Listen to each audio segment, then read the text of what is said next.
तर मित्रांनो, पाटीलच्या दिवशी सुरुवात डायरेक्ट हॉस्पिटलमध्ये झाली. ते का आता आपल्या काकाला पाहायला चालू होतं ना, आणि तिथून आलोच नाही का, डायरेक्ट मोठ्या मोठ्या बिल्डिंग. मला तर असं वाटत होतं मी हॉटेलमध्ये चालू का काय. आमची पेशंट पाय एकदम भारी. आणि आपण निघालो होतो डायरेक्ट घरी जायला. मस्तपैकी गँग गँग गँग घरी आलो आणि मस्तपैकी शेवभाजी पोळी खाऊन घेतली नाही का, मस्तपैकी रस्सा. तुमचा पाटील एक 4 वाजता निघाला डायरेक्ट डेअरीवर नाही का जायला. थोडंसं घरचं काम केलं डायरेक्ट संध्याकाळ झाली. आमच्या बाप्पाशींनी डायरेक्ट बिर्याणी पुलाव, जब तक भात नाही तोडते तब तक पोळ्या नाही मोडते. तुमच्या पाटील एक घासघूस करून मस्तपैकी चहा प्यायला बसतो. चहा पिऊनच झाला ना तुमचा भावडा एक रेडी झाला ना, झगमग तुमच्या भाऊलाच पाटील काय स्टाईल मारतोय ना. त्याच्यानंतर निघलो आपल्या कनकापूरला जायला. आणि काचनबारी रोडने आला का मस्तपैकी दोन्ही डोंगरांच्या मधून व्ह्यू नाही का. गावाची फील म्हणजे कशी बेकार. आणि पावसाळ्यात तर वेगळाच आनंद येतो नाही का, मस्तपैकी हिरवगार दिसतो भाऊ.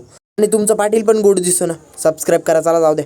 आता पा शेती पा एक नंबर डायरेक्ट हिरवगार भाऊ. डोंगर पण लय भारी, धबधबा पण तुम्हाला दाखवतो मी मस्तपैकी नाही का, हिरवगार शेत आहे. आमची बाबा मजाक नका घेऊ बर का. पहिलवाने चांगले मोठे हलके बनवले का कनकापूरचे पब्लिक को.